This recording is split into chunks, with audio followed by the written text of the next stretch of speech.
Escuchas ADN 40 Radio. ADN 40 Radio. Siempre conmigo. ¿Cómo están? Muy buenas tardes, bienvenidos como siempre a En el Radar de ADN 40. Hace muy poco, el Departamento de Estado de los Estados Unidos dio a conocer los resultados de un reporte que le fue, digamos, asignado a la empresa Gladstone AI para ver qué riesgo supone la inteligencia artificial para la seguridad nacional de los Estados Unidos. Para mí es un verdadero honor recibir en este espacio al cofundador de esta compañía, de Gladstone AI, Jeremy Harris. Jeremy, bienvenido. Thanks so much for having me. Yes, I was telling the audience that there was a report just released by the United States State Department about the risks of artificial intelligence on national security. You actually conducted, with Dr. Ed, also co-founder of the enterprise, you conducted an investigation on that respect, on that theme. What are your insights about it? Yeah, well, and thanks so much for broadening the conversation here. I think it's so important that we zoom out every once in a while and look at the broad context. One piece is AI is this unambiguously and immensely positive thing, right? We can't lose sight of that, even as we look at the risks, even as we do look at the downsides that exist and that were revealed in significant fashion in the action plan. I mean, it is clear this is a technology that's transformational. It's already helping us make breakthroughs in medical science and material science, all sorts of things like that. And so the question that animated us, the question that brought us to the problem set was, how do we find a way to make sure that we can capture the upside, the benefits, while mitigating the downside risk? This really was a huge effort. It brought together over 200 stakeholders from across the U.S. government's national security community. We're talking here about world-leading experts in weapons of mass destruction, chemical, radiological, biological, nuclear weapons, things like that, who could kind of help us figure out what historical precedent exists, what lessons can we learn from those things that might apply to managing AI risk.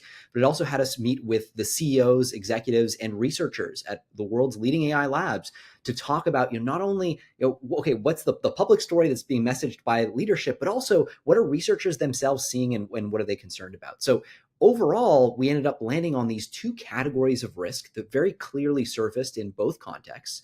One was the idea that AI systems can be weaponized, and increasingly we've seen indications that the kinds of capabilities that are emerging in the kind of current and next generation of systems do lend themselves to things like bioweapon risk, do lend themselves to things like automated cyber attacks and so on and so forth. But then there was also the risk of loss of control, which was the second category of risk that we spent a lot of time investigating. So it was about 1 year report. I mean, you were investigating during 1 year to actually conducted 200 interviews. That's right. Yeah, we went to London, we went to San Francisco, DC, New York. We traveled really around the world to meet these, in many cases, these researchers where they were. And that was important because, again, in many cases, these folks were speaking to us on condition of anonymity. You have to be there physically in person to make those connections. So a lot of this was, this deep information gathering. Our team is deeply technical. We've actually done frontier AI research and AI safety and security research. But speaking to the researchers at these labs who are building the next generation of system and seeing those risks arise was, frankly, quite sobering in many cases. But it's also cause for optimism because a lot of these labs have been making significant progress. Anthropic is a really good one to highlight here. They've been investing tons of resources and effort in making progress on kind of securing and controlling these AI systems. That's wonderful, but there certainly are very significant risks that are being flagged at the frontier too. I was reading the last book of Mustafa Suleyman. Then I reckon he was also a co-founder of DeepMind, which was later sold to Google. Now, as I know so far, and he says that AI supposes a risk of actually the risk more or less the same or the same level that nuclear weapons, no? Or even worse, because he says the problem here is contention. I mean, we've been working throughout all these years to contend these nuclear risks, of that the world is facing. But it's so hard to predict, and it's so hard to contend the contention of AI.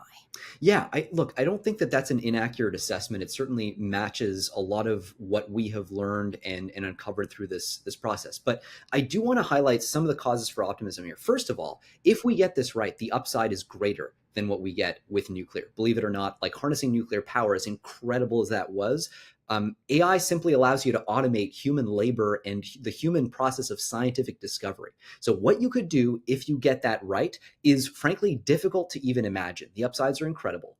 Another plus side here is that AI ultimately is software. And because it's software, you can apply more fine kind of regulatory instruments to manage it. So if you look at nuclear, we have these bulky components to the nuclear supply chain, and we have a limited set of options of capabilities that we can use to kind of delineate the dangerous from the beneficial use cases of nuclear. In AI, yes, the problem is technically complex, but it also offers us a lot more kind of levers that we can pull. So you can design much more carefully tailored policy that helps us to, again, reap the benefits while not saddling industry with so much regulation that you slow down the valuable progress, the safe progress, the beneficial progress. So that's, I think, one of the good things to keep in mind in this context. But as you say, the risk is very real. And I think Mustafa is correct to point out that analogy. So, I mean, it's a really high risk, but as you said, and as you mentioned, there are a lot of things that can be done that we cannot even imagine that can be reached. I mean, actually, in the age of AI, from Kissinger, he's one of the writers, he actually says, I mean, thanks to AI, we have come up, I mean, some researchers from MIT with the development of a antibiotic that he says, frankly, it was so difficult to come up with that if you did not have AI, even in thousands of years, he says. So this means, and actually when you see researchers also from states, from different hospitals, where they are already with face recognition identifying a pancreatic cancer 3 years before even it appears in the body of the patient, is just incredible. And that's basically what we just can see so far, but we cannot predict what we can reach. But on the other hand, you mentioned in an interview that you actually were investigating with collaborators from OpenAI and different labs, like you mentioned before, just at the start of this interview. And they reckon that they could not, I mean, you reckon there were a bit of secrecy about the laid off of some almond. And I want to get to that point, because if there was secrecy about that laid off some almond from OpenAI, of course, how can you be sure that these scientific groups of people that you actually interview, they weren't beholden or just not releasing to you all the critical information? How can you be sure of about that? Yeah, it's a great question, right? Always a challenge anytime you do any kind of investigation when you have sources coming to you from multiple directions, right? It's hard to tell what's legitimate and what's not. Look, what I will share is in many cases, the information that was shared with us was relayed in ways that would risk the career prospects of the individuals who were sharing that information. They were taking significant career risk by surfacing this stuff. And that was very clear, both in the information they conveyed, but also in the manner in which they chose to convey the information. It's also, we can't share all that material, but it was quite clear in context that this is not necessarily stuff that was aligned with, with the let's say views of some of the folks at the top that might be publicly messaged, and that's okay. You expect some misalignment between the executives and the folks who are working in these labs. These are big labs, right? Like any organization. But I mean, this is something that you always want to corroborate. We talked with multiple sources in all the frontier labs about their own perspectives to kind of triangulate and get different perspectives, make sure that we understood the full picture. Another advantage too is that we've actually done research with a lot of these folks ourselves, including AI safety and security research. So we understand the environment quite deeply. We actually, have spoken multiple times to different founders of these labs as well.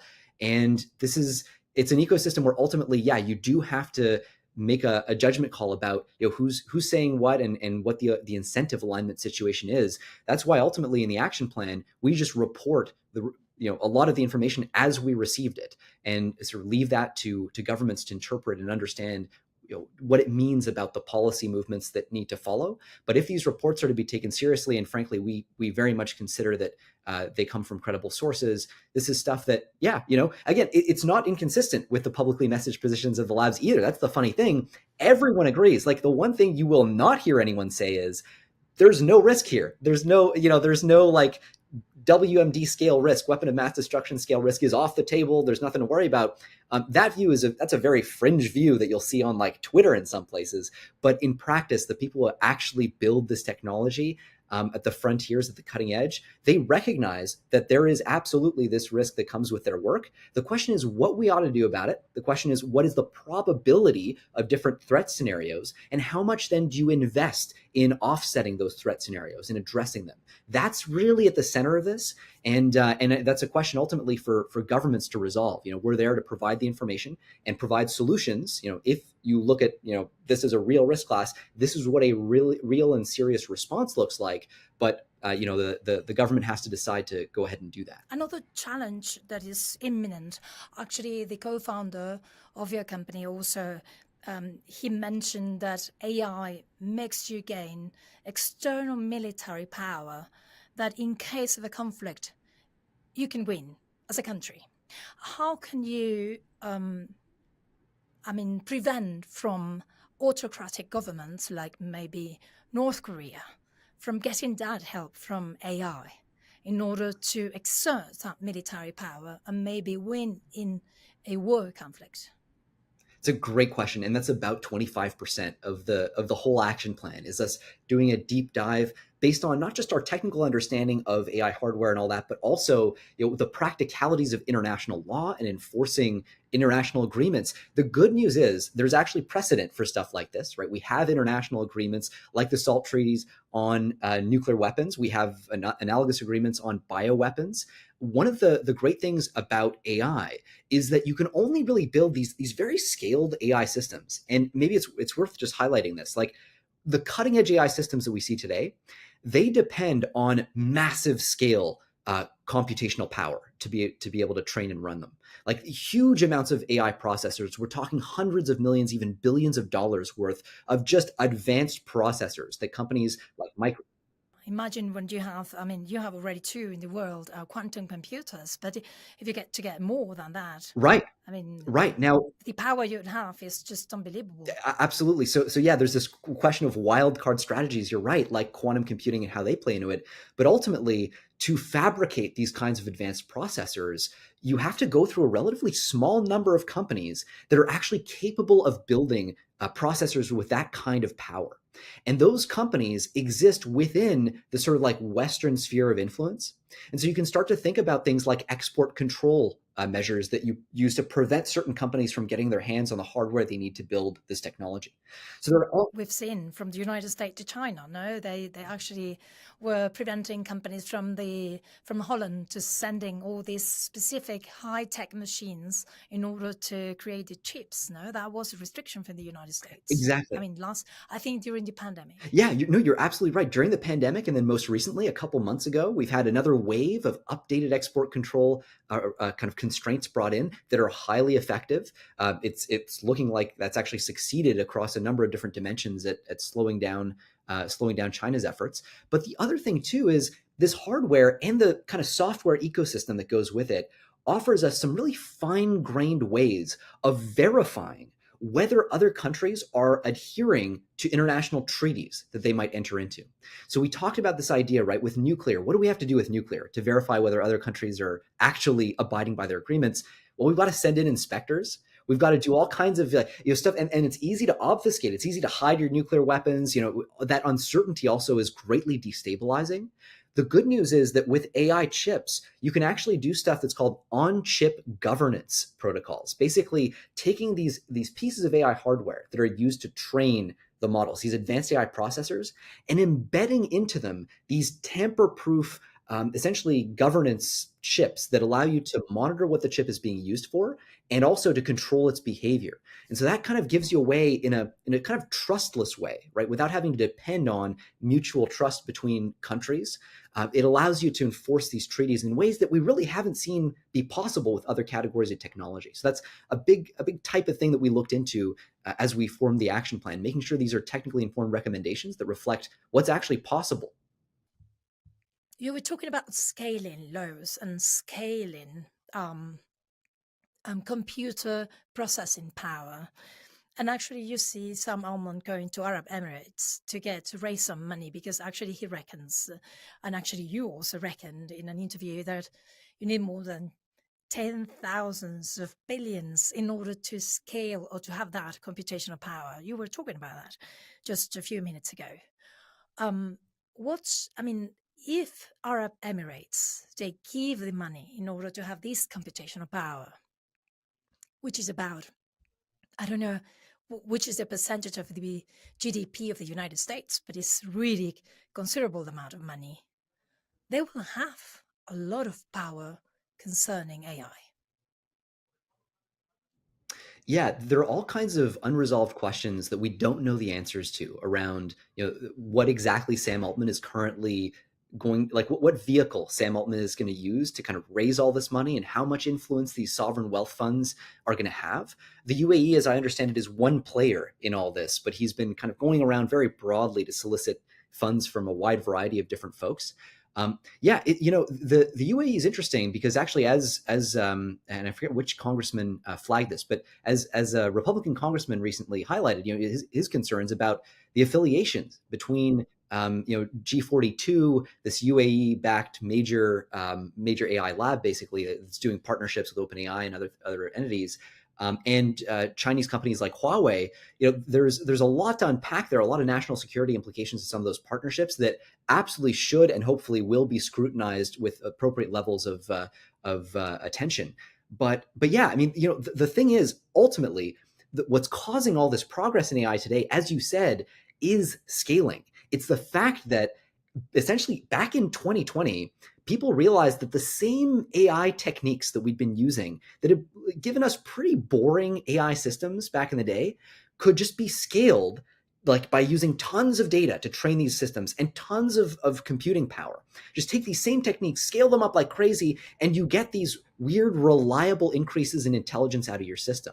And that's really what's kicked off this massive kind of industry-wide international race to scale up AI systems. That's what made ChatGPT possible. It's what made GPT-4 possible. It's what's making really all these breakthroughs possible. The fact that bigger just seems to be better. That's like this unfortunately dead simple principle that now all AI companies around the world recognize. And so they're all kind of locked in on this objective to scale as much as possible. This is where you get to we need $7 trillion worth of compute infrastructure because we've just got all these scaling laws that allow us to essentially predict how intelligent our systems will be, roughly speaking, if we just scale them up by this much. So you have this massive, massive racing incentive. And one of the things that does, unfortunately, is it erodes the agency, the kind of individual power of the CEOs of all these frontier labs. No matter how safety-minded they might be, because they all know the scaling equation, they all know that scaling works, their incentive is just to scale as hard as they can to get there first, to build human-level AI or something comparable before anybody else. And that means that one of the things that they sacrifice often is safety, because that comes out of your margin. So it's led to this very dynamic, very complex environment where everybody seems to know what the equation is probably going to look like, or at least a big part of it, to get to human level AI. And that has resulted in this very kind of unstable race across the whole industry. And then another challenge is, where are you going to get the power in order to feed all those systems, scaling systems, to process that data? But that's for another interview, actually, because this is so long, but and so many things and so many points to actually talk about. But talking about human intelligence, and finally, I talked to Professor Gary Marcus, and he was actually in the Congress of the United States last year. He was basically interviewed by congressmen, And he said he doesn't think we're really close to singularity. I would like to know, what do you think about it? And also, um, talking about human level AI, but more than that, superhuman level Right. AI. Yeah, I mean, first thing I'm going to say is, well, your research is like absolutely impeccable. That you've gone into such detail. These are such great questions. So yeah, I mean, Gary Marcus, you're absolutely right. So he's one of the I'll say the smaller and smaller number of skeptics when it comes to human level AI being close. He does have this view that it's sort of further away. I think it's worth highlighting. Gary Marcus is a very knowledgeable guy. He is not a frontier AI researcher. He does not actually build cutting edge AI systems at all. What he does is he's an academic, basically, understands the space at a high level. But when you speak to the actual researchers themselves who are building these systems, and when you look at the trends in compute and the trends in generality, a lot of the frontier labs are tracking this stuff really closely. It's difficult to deny that we're not on track for some really significant breakthroughs. No one can know for sure, right? There's huge uncertainty here. And the Gary Marcuses of the world may very well turn out to be right. But right now, the frontier labs, like literally all the labs that have been putting forward the world's most impressive AI capabilities, are basically have a consensus that human level intelligence is, if not imminent, then, plausible in the short term. And so, whether or not we believe that that's the case, one question I think we have to ask ourselves as a civilization is, do we want to bet all of our chips on the possibility that we're not going to build these systems in the near term? Like, is that really a wise thing to do when the most advanced AI labs in the world are all telling us that we should expect this in the near term? Again, hard to know. No one does know. But should we not act in anticipation of that possibility, or at least take it somewhat seriously? That's part of what the action plan invites us to do. It's essentially an answer to the question, what do we do when there is uncertainty in this space? That's one piece. You alluded to this difference between human level AI and then artificial or super intelligence, as it's sometimes referred. And there's this question people ask, right? Like, Chat GPT, systems like that, they're trained basically on text autocomplete. The way they pick up knowledge is by reading a whole ton of sentences from all over the internet, right? And completing them. So they have to run into sentences like, to counter a rising China, the United States should blank. Now, to fill in that blank, eventually they have to learn what the United States is, what China is, what it means for China to be ascendant, and so on and so forth. And so that's how they pick up knowledge. They're forced to do autocomplete on a ton of this kind of text. The challenge, though, is if you're training these systems on text, on information that was generated by human beings, how can you ever make them more intelligent than human beings? How can you ever get them to kind of cross that next threshold and become, as some people put it, super intelligent? No one quite knows, but there are a whole bunch of schemes that people have proposed, including getting these systems to sort of like teach each other, let's say, or play different forms, different kinds of games, or use mathematics to kind of ground their reasoning. A lot of these things are looking really promising. And the prospect right now of the kind of or rather, I should say, this gap between human level intelligence and super intelligence may actually not be a gap at all. It's quite possible that this is just sort of a figment of our imaginations. But again, no one knows. And we ought to perhaps prepare ourselves for either possibility. And finally, what's next? What's the Congress of the United States going to do after the results of this report? And what are your final recommendations also for Mexican companies? I mean, we have TMEC, no, and we have to be competitive. Which are the recommendations? Yeah, it's a great question. So in terms of what's next at our end, I'm actually here in DC. We've just done a series of briefings up on the Hill. We'll be doing more. So one of our key steps is making sure that folks are educated. It's tough because you do have, like, we live in a world where the CEOs of frontier labs are able to testify before Congress, and that's wonderful and good, and we encourage that to continue. But we want to make sure that the concerns of some of the researchers at these labs are also heard out. And often these concerns are just mirroring what the executives are saying as well, but sometimes they're new things too. And so we just want to make sure that they have an opportunity to be heard at that level, because this technology is too important to kind of just hear from the top. Let's say there's an important information surfacing function that we can serve there. So a lot of our briefings are oriented towards making sure that the kind of full ecosystem is being tracked.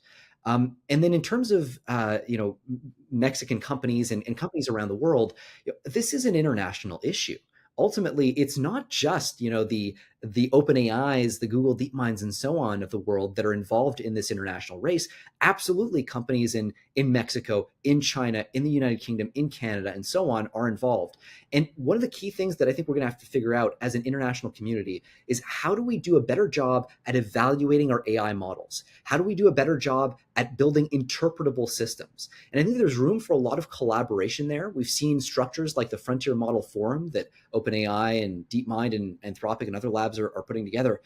Forums like that are not a bad sort of way to pool together resources and expertise on this topic. But I think ultimately, international collaboration through bodies like the UN is going to be important as well, and participation in export control regimes to make sure that the right actors get access to this technology, and especially the AI hardware that's so important to building these models.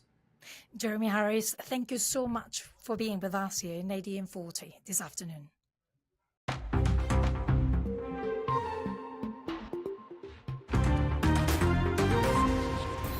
Escuchas ADN 40 Radio. ADN 40 Radio. Siempre conmigo.